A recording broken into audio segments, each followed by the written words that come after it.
Y precisamente la economía pues nos ha dado buenos resultados en estas últimas semanas. El crecimiento económico que registró el país en el último mes fue mucho más alto, en el último trimestre fue mucho más alto de lo que vaticinaban los economistas. Siguen los economistas diciendo que no, que el crecimiento es porque solo se apalanca en el consumo y no se está realmente apalancando en la inversión, etcétera, etcétera. Tenemos ese debate aquí constantemente con Sebastián, por eso he querido llamarlo a usted, doctor Luis Fernando Mejía, director ejecutivo de Fedesarrollo, que es este tanque de pensamiento, el más prestigioso económico en América Latina, y por eso me agrada saludarlo. Bienvenido.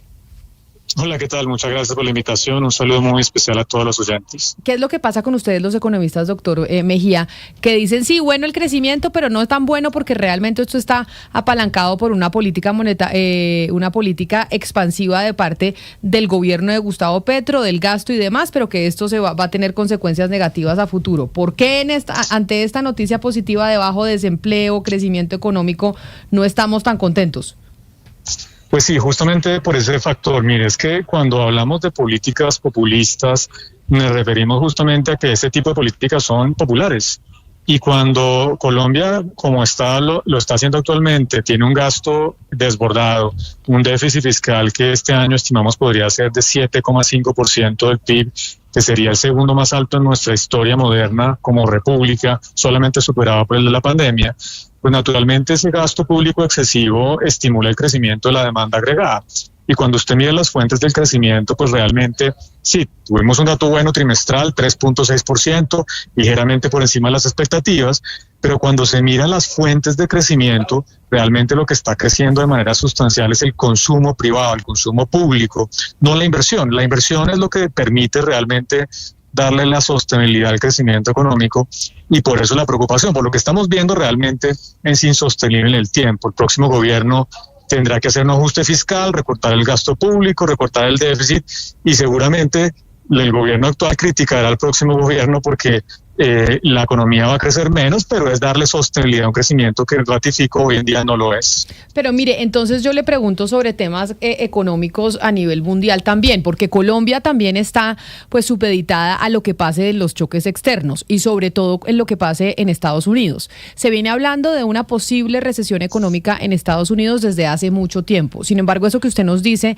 de que el gasto es lo que está impulsando la economía colombiana, en Estados Unidos igual. Estamos viendo que el gasto está impulsando la economía norteamericana. Lo que quiere decir es que los economistas piensan que se viene una recesión allá y acá, porque si allá hay recesión, si el gasto no aguanta todo lo que está aguantando hasta el momento, pues quiere decir que vamos a estar en problemas económicos no muy lejos, en no mucho tiempo. Sí, mire, yo diría que la diferencia con Estados Unidos frente a la política colombiana es que sí, en efecto, tiene toda la razón que Estados Unidos y Colombia están en una situación fiscal difícil, un déficit altísimo, en el caso de Estados Unidos una deuda que supera el 100% del Producto Interno Bruto, unos recortes en impuestos que lo único que van a hacer es empeorar la situación fiscal. Pero la enorme diferencia es que Estados Unidos emite la principal moneda de reserva de valor a nivel mundial, que es el dólar. Colombia no lo hace. Colombia emite el peso colombiano, que en cualquier momento de nerviosismo, pues simplemente la gente deja de mantener pesos, especialmente los inversionistas internacionales. Entonces, ese elemento le da una ventaja muy importante a un país como Estados Unidos, que, ratifico, emite dólares, la principal moneda de transacciones y de reserva de valor a nivel mundial, y eso le permite de alguna manera mantener unos déficits relativamente altos. Y hay otro factor muy importante que es distinto a la economía colombiana. Todo el efecto de la inversión en tecnología ha sido un determinante crucial del aumento en el crecimiento económico, la productividad y el empleo en Estados Unidos. En Colombia realmente no estamos viendo algo similar. Entonces, yo creo que esas dos diferencias de fondo hablan de una sostenibilidad un poco mayor, aunque sí con preocupaciones en el caso de Estados Unidos, y en el caso de Colombia indudablemente la necesidad de rebalancear el crecimiento. Muy bien que crezca el consumo, pero si la inversión no levanta cabeza, va a ser muy difícil que la economía colombiana sosteniblemente pueda crecer por encima del 3,5%. Sí, doctor Mejía, dando por buena esa teoría suya y de otros, por supuesto no de todos, que dicen, bueno, estos buenos números, la película para adelante no es sostenible, y uno dice, bueno, Germán Ávila y su equipo de Hacienda en los últimos meses se la pasan sacando conejos del sombrero, pequeños trucos para alivianar el tema del déficit fiscal, pero esos conejos se van acabando, y más si la reforma tributaria no pasa, como parece que se va a hundir. En ese escenario, ¿en qué momento se debería empezar a hacer el ajuste? ¿O eso es muy difícil de prever? ¿O darle vida a ese modelo de gasto puede también durar muchos años? ¿Esa película cómo viene? No, mire, yo le diría lo siguiente, los mercados de alguna manera no están todavía en modo pánico porque están a la expectativa del próximo gobierno. Es decir, ellos ya están descontando que el actual gobierno se fue así, que no va a hacer ajuste fiscal, que probablemente la reforma tributaria no va a pasar la ley de financiamiento, pero tienen toda la confianza en que el próximo gobierno, independiente de su inclinación política, centro, izquierda, derecha, su primera tarea es anunciar un importante ajuste fiscal, un recorte del gasto público, un aumento de los impuestos que le permita dar sostenibilidad a las finanzas públicas. Y por eso, ante esa expectativa es que hay cierta tranquilidad. De no darse eso, a mí no me cabe duda que Colombia va rápidamente a ingresar a una crisis fiscal con profundas consecuencias negativas en la economía, en el empleo, en el bolsillo de los hogares. Entonces ese marco de espera está, yo diría, hasta que haya presidente elegido o presidenta elegida y hasta que haya un anuncio claro, certero del equipo económico sobre cómo va a hacer ese ajuste fiscal. Sí, doctor Luis Fernando, ¿qué tanto asidero tiene una teoría que señalan algunas personas, incluso ciudadanos, que también dineros del narcotráfico, que se ha incrementado tanto, pues están teniendo su efecto, el lavado de activos, en la economía, jalonándola de una forma u otra? Sí, totalmente. Ese es un efecto, no diría que es el único, pero hay una confluencia de factores, entre otros, no solamente el narcotráfico, que de acuerdo con un estudio reciente de Daniel Mejía, profesor de la Universidad de los Andes, le aporta cerca de 14.000 millones de dólares anuales a la economía en términos de ingresos de dólares, sino también las remesas, que están en un máximo histórico también, seguramente cerrarán cerca de los 14.000, 15.000 millones de dólares este año. Entonces, hay varios factores externos, el narcotráfico, el precio del oro, que están máximos históricos, las remesas, que naturalmente están ayudando a financiar un consumo que, ratifico, de no darse un cambio estructural y poder generar un crecimiento mayor en la inversión, pues naturalmente no va a ser sostenible. Otra de las medallas que pues el gobierno tiene para mostrar en este momento es decirle a la sociedad en la campaña, oiga, llevo 2 años bajando el desempleo y se ven números que hace años no se veían, pero otros críticos dicen, no, en realidad mucho de ese número de gente que ha salido del país o también ese empleo no registrado, no de buena calidad. ¿Qué de cierto hay ahí? ¿El gobierno que sí está generando empleo o que de pronto esos factores que le menciono que algunos de los críticos están argumentando? Sí, el empleo está creciendo de manera importante. La cifra más o menos anual de crecimiento razonable del empleo es cerca del 1%. Este año estamos viendo un crecimiento por encima del 3% en el total del empleo. Eso ha generado obviamente una reducción en la tasa de desempleo. ¿Cuál es la preocupación? Maravilloso que haya más empleo, pero cuando usted observa la composición de la generación de desempleo, cerca del 50% del empleo generado es empleo informal. En la década anterior a la pandemia, con un crecimiento del 1% del empleo menor al actual, teníamos el 80% del empleo generado era empleo formal. En este caso, la mayoría del empleo es informal. Así que la calidad del empleo sí es un problema y eso otra vez habla sobre la insostenibilidad de la situación. Si no le damos la vuelta a las fuentes de crecimiento económico, a un crecimiento más apalancado en la inversión y apalancado en el empleo formal, pues va a ser muy difícil mantener estas cifras positivas de crecimiento en el largo plazo. Mire, como estamos en época electoral, a mí sí me parece importante que usted nos diga, doctor Mejía, ¿qué le debemos preguntar a los candidatos presidenciales de lo que van a hacer cuando lleguen al gobierno en términos económicos? ¿Qué es fundamental que los candidatos respondan para que cuando los tengamos aquí, pues les podamos consultar sobre qué es lo que van a hacer si la cosa va a estar tan difícil a partir del próximo año?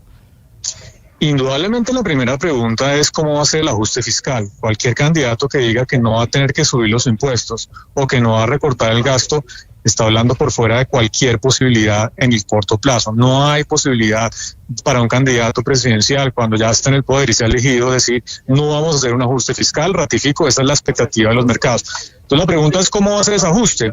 Y de hecho aprovecho para anunciar que nosotros desde FEDesarrollo vamos a invitar por supuesto a todos los medios.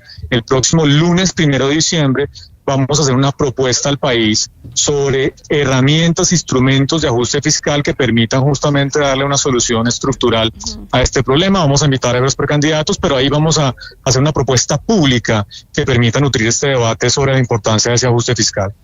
Pues es el director de FEDesarrollo, Luis Fernando Mejía. Doctor Mejía, gracias por haber estado con nosotros. Un gusto, un placer hablar con ustedes. Un saludo muy especial para todos los oyentes. Gracias. Traducción de lo que dijo el doctor Mejía, la pregunta de los candidatos es: no le crea al candidato que le dice que no le va a subir los impuestos, porque le está diciendo mentiras, no le está diciendo la verdad. Pues no sé, Camila, yo creo que la sociedad un poco se cansó de siempre admitir el aumento de impuestos. ¿Y por qué se lo digo? Usted coge los últimos 4 reformas tributarias que se intentaron pasar en el Congreso y solo se aprobó una, que fue por emergencia y porque fue un pacto político. Acuérdese de la caída de Carrasquilla, llega se me olvida. Restrepo, José Manuel Restrepo. Se la aprueban, pero después de la de Ocampo se cae la última de Bonilla y se va a caer esta. Entonces, el margen para decir hay problema fiscal, aumento impuestos, que fue la de siempre, esa fue la fácil desde el 2002. Creo que la sociedad se fue cansando y la pregunta del millón es ¿cómo se va a hacer el ajuste? ¿Aumento de impuestos o reducción del gastos? Y creo que la sociedad colombiana se va a tener que usted responder. está a lo Milei, o sea, usted quiere que aquí apliquemos la Argentina y es gastemos menos, no pongamos más impuestos. Pero es normal Pero lo que siempre han dicho es que reducir el gasto es muy difícil. Hemos tenido, y tuvieron ustedes aquí en mi ausencia, una cantidad de gente quejándose que por qué les habían disminuido el gasto. La defensora del pueblo que por qué le habían quitado el presupuesto. La gente de la JEP diciendo que por qué también les habían quitado el presupuesto. Una cantidad de sectores reclamando que por qué les quitan el presupuesto, pero entonces no quieren aumento de impuestos. Pero reducir el gasto también es traumático, y lo que siempre se ha dicho es no tenemos tanto de dónde recortar, porque la mayoría se va en funcionamiento de aparato estatal, que es jueces. ¿Usted cómo le reduce el gasto a la justicia? Otro día podemos estar, pero hay mucha grasa para recortar en muchas partes, Camila. Este año ¿cuánto ha aumentado la Procuraduría y la Contraloría en los últimos 3-4 años? ¿Cuánto ha aumentado la UNP? La cantidad de programas de subsidios. Claro, pero la UNP, por ejemplo, con todo ese tema de seguridad que tenemos, donde quiten esquemas, ahí hay otro problema. Quitar, pero es pensar que se puede hacer tal vez lo mismo con menos, y que hay muchos subsidios que en Colombia van para gente que no lo necesita. O sea, lo que usted dice es reajustar las cargas entre entidades y lo que se le destina a cada entidad. Hay muchas propuestas. Lo que digo es que el país tiene que hacer un ajuste fiscal y hay 2 posibilidades: se aumentan los impuestos, que es lo de siempre, porque es lo de siempre, o reducir el gasto público a un tamaño razonable como el que tenía Colombia antes de la pandemia. Sí, que son dos posiciones frente al mundo y frente a la economía, Sebastián, y que es, digamos, el gran debate de los polos. Pero esto es para decirles a los oyentes, cuando hay debates de economía, esos son los que no se pueden perder, debates de candidatos, porque ahí es donde uno se da cuenta cuáles son los candidatos que no tienen ni idea de dónde están parados.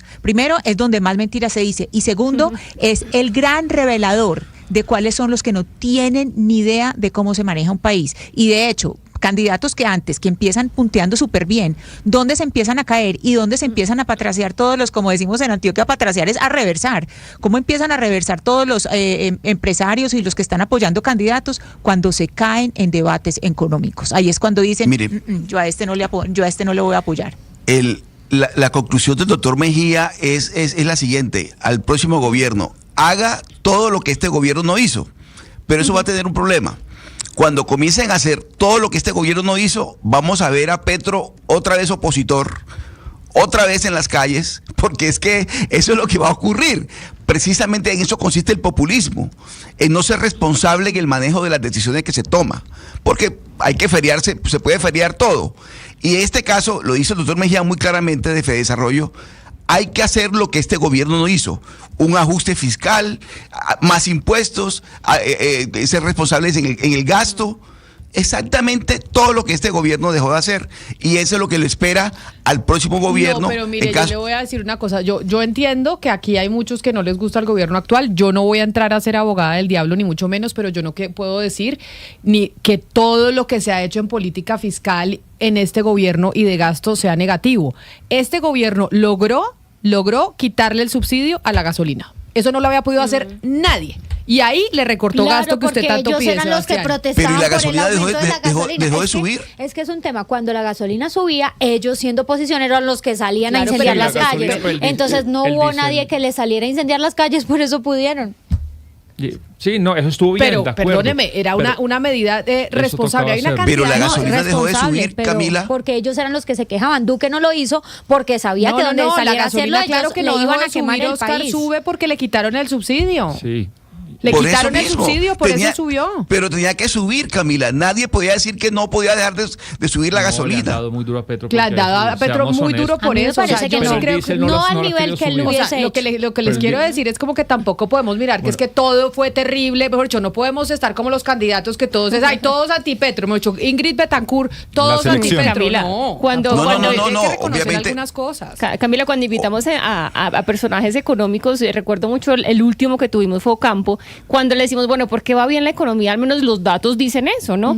Y siempre dan las razones externas, dicen, no, porque allí se está moviendo de esta manera, porque Estados Unidos o no que sé qué, porque China tal, nunca hay un reconocimiento de una política interna y pues uno les cree porque son los expertos en economía, pero pues algo sí se estará haciendo acá. ¿Qué va a pasar a futuro? No sé. Y sobre la pregunta que hay que hacerle a los personajes, a los candidatos, no estoy tan segura de que esa sea la primera pregunta, Camila, porque él dice, la primera pregunta que hay que hacerle a los candidatos es cómo va a hacer recortes en el Estado Sí, y cómo cómo va va a a ser el subir ajuste impuestos. fiscal. Yo no creo que, por Pero esa ejemplo, es la la más gente... importante. Sí, pero yo no creo que... Hay dos visiones, como le decían a Cristina. Unos que siempre dicen hay que reducir el Estado, que ha sido un choque conceptual eterno en la economía. No creo que un Iván Cepeda vaya a decir voy a quitar o voy a recortar el Estado. Eso nunca lo va a decir una persona que vaya con esa línea ideológica. Obviamente que no lo va a decir. Exacto, entonces no es la primera pregunta que hay que hacer. Es que, y también depende de nosotros, creo del periodismo, es que cómo se financia el Estado, es que lo primero de todo. Y si vamos para una película que se ofrece insostenible, porque es insostenible este ritmo, es que hay que decirlo. En algún momento, antes de que se nos estalle la bomba en la cara, hay que preguntárselo. Y venimos aplazando esa discusión. O sea, es que en todos los economistas se lo dicen, Jeff, mire, fiscalmente, como Colombia está gastando, es insostenible. Son 130, 140 billones de déficit fiscal al año. Entonces... Pues ahí está la discusión económica y es importante que nos empecemos a empapar del tema porque el bolsillo es lo que más nos afecta a todos los ciudadanos, porque al final con eso es que pagamos el mercado, pagamos la luz, pagamos los colegios y cuáles son las propuestas que van a tener los candidatos en ese sentido es lo que tenemos que empezar a pensar a la hora de decidir por quién vamos a votar. Vamos a hacer una pausa y volvemos con las noticias del mediodía para que usted se actualice de lo que está pasando en Colombia y en el mundo.